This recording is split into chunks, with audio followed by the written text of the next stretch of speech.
Accessible sport in Australia means that everyone has the option to do what they want, where they want and how they want.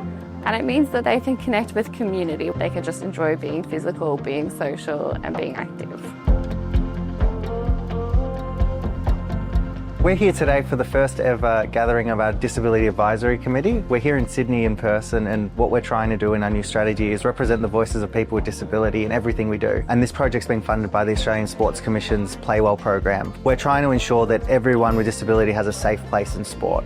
This work is really important because lived experience is the most valuable type of information that can inform an organisation like DSA when they're building their programs, when they're building their engagement with community, to make sure it's targeted and it's most effective for the community they're serving. Today we're here at Disability Sports Australia's Disability Advisory Committee in-person workshop, and we're running it World Cafe style so that we can generate really great ideas for our Disability Action Plan.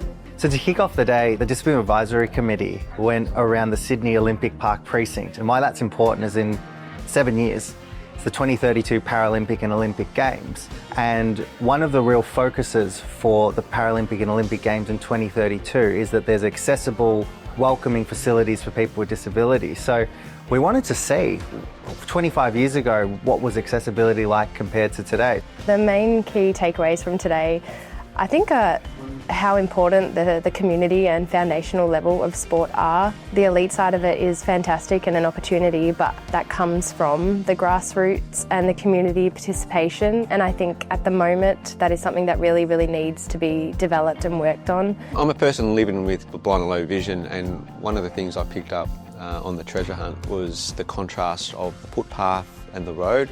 They're both the same colour.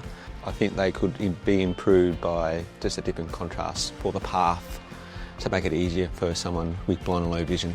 It was a lot of fun being able to work together and bring our different perspectives to find, some areas for improvement or some things that had been done well, or just like finding opportunities to connect as a group. It was a really grounding exercise that provided a really good example of what today's about. For me, accessible sport isn't a segregated sport. It's including people living with a disability from the grassroots level. The community around it is life-changing.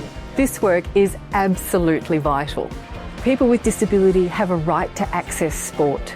They have a right to participate in sport, and they have a right to be included in sport. And Disability Sports Australia is that organisation to make sure those things happen.